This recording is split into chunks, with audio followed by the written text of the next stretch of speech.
بسم اللہ الرحمن الرحیم۔ صرف 5 منٹ کا مدرسہ قرآن و حدیث کی روشنی میں 276واں دن 6 شوال المکرم۔ نمبر 1 اسلامی تاریخ۔ حضرت جمیلہ بنت سعد بن ربیع رضی اللہ عنہ، حضرت سعد رضی اللہ عنہ اور ان کے والد حضرت ربیع رضی اللہ عنہ ایسے 2 انصاری صحابی ہیں جو جنگ احد میں حضور صلی اللہ علیہ وسلم کی حفاظت کرتے ہوئے شہید ہو گئے۔ اس وقت حضرت سعد رضی اللہ عنہ کی بیٹی جمیلہ بنت سعد رضی اللہ عنہ پیدا نہیں ہوئی تھی۔ سعد رضی اللہ عنہ کے انتقال کے بعد ان کی بیوی نے آ کر شکایت کی کہ سعد کے بھائی نے میراث کا مال لے لیا اور سعد رضی اللہ عنہ کی دونوں بیٹیوں کو اور مجھے کچھ بھی نہیں دیا۔ اس پر اللہ تعالی نے میراث کی تقسیم کے بارے میں آیت نازل فرمائی جن میں اللہ تعالی نے بیویوں اور بیٹیوں کو بھی مال وراثت کا حقدار بتایا ہے۔ اسلام سے قبل کسی مذہب یا سماج میں عورتوں کو میراث میں حصہ دینے کا رواج نہیں تھا۔ جمیلہ بنت سعد رضی اللہ عنہ کی والدہ علم الفرائض کے نزول کا سبب بنی۔ ایسے دیندار ماں باپ کی بیٹی حضرت جمیلہ رضی اللہ عنہ بھی بہت ساری خوبیوں کی مالک تھی۔ آپ عالمہ، فقیہہ اور قرآن کی حافظہ تھیں۔ علم الفرائض سے خوب واقف تھیں۔ اپنے گھر میں بچوں کو قرآن پڑھاتی اور ساتھ ہی آیات کا شان نزول بتاتی تھی۔ طلبہ ان سے آ کر استفادہ کرتے۔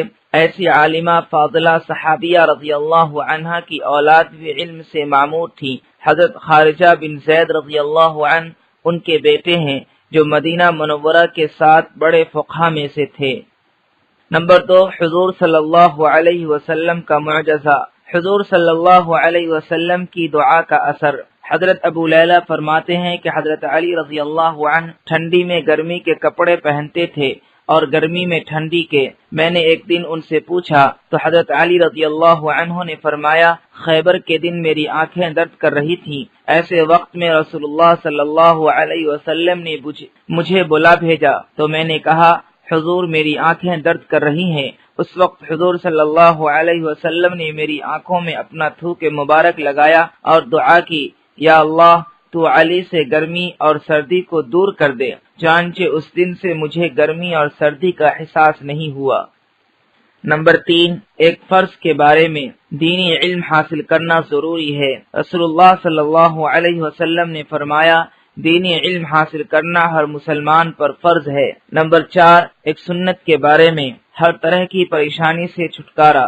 رسول اللہ صلی اللہ علیہ وسلم کو جب کوئی بے چینی و تکلیف پیش آتی تو آپ صلی اللہ علیہ وسلم یہ دعا پڑھتے، لا الہ الا اللہ العظیم الحلیم، لا الہ الا اللہ رب العرش العظیم، لا الہ الا اللہ رب السماوات و رب العرش الکریم۔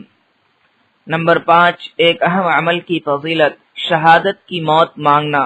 رسول اللہ صلی اللہ علیہ وسلم نے فرمایا، جو شخص سچی طلب کے ساتھ اللہ تعالیٰ سے شہادت کی موت مانگتا ہے تو اللہ تعالیٰ اسے شہیدوں کے درجے تک پہنچا دیتا ہے، چاہے وہ اپنے بستر ہی پر مرا ہو۔ نمبر 6 ایک گناہ کے بارے میں۔ حلال کو حرام سمجھنا گناہ ہے۔ قرآن میں اللہ تعالیٰ فرماتا ہے، اے ایمان والو، اللہ نے تمہارے لیے جو پاک و لذیذ چیزیں حلال کی ہیں ان کو اپنے اوپر حرام نہ کیا کرو اور شرعی حدود سے آگے مت بڑھو، بے شک اللہ تعالیٰ حد سے آگے بڑھنے والوں کو پسند نہیں کرتا۔ نمبر 7 دنیا کے بارے میں۔ نعمت دینے میں اللہ کا قانون۔ قرآن میں اللہ تعالیٰ فرماتا ہے، اللہ جب کسی قوم کو کوئی نعمت عطا کرتا ہے تو اس نعمت کو اس وقت تک نہیں بدلتا جب تک وہ لوگ اپنی حالت کو نہ بدلیں، یقیناً اللہ تعالیٰ بڑا سننے والا اور جاننے والا ہے۔ نمبر 8 آخرت کے بارے میں۔ قیامت کن لوگوں پر آئے گی؟ رسول اللہ صلی اللہ علیہ وسلم نے فرمایا، قیامت صرف بدترین لوگوں پر ہی آئے گی۔ خلاصہ، جب تک اس دنیا میں ایک شخص بھی اللہ کا نام لینے والا زندہ رہے گا اس وقت تک دنیا کا نظام چلتا رہے گا، لیکن جب اللہ کا نام لینے والا کوئی نہ رہے گا اور صرف بدترین اور برے لوگ ہی رہ جائیں گے تو اس وقت قیامت قائم کی جائے گی۔ نمبر 9 طب نبوی سے علاج، بخار کا علاج۔ حضرت ابن عباس رضی اللہ عنہ فرماتے ہیں کہ رسول اللہ صلی اللہ علیہ وسلم نے صحابہ کرام رضی اللہ عنہم کو بخار اور دوسری تمام بیماریوں سے نجات کے لیے یہ دعا بتائی، بسم اللہ الکبیر اعوذ باللہ العظیم من شر کل عرق نعار ومن شر حر النار۔ ترجمہ، میں اللہ کے نام سے شروع کرتا ہوں جو بہت بڑا ہے۔ میں اس اللہ تعالی کی پناہ مانگتا ہوں جو بہت عظمت والا ہے، ہر جوش مارنے والی رگ کی برائی سے اور آگ کی گرمی کی برائی سے۔ نمبر 10، نبی صلی اللہ علیہ وسلم کی نصیحت۔ رسول اللہ صلی اللہ علیہ وسلم نے فرمایا، جب تمہارے یہاں کوئی ایسا شخص نکاح کا پیغام دے جس کے دین و اخلاق سے تم مطمئن ہو تو اس سے نکاح کر دیا کرو، اور اگر تم نے ایسا نہیں کیا تو زمین میں زبردست فتنہ و فساد پھیل جائے گا۔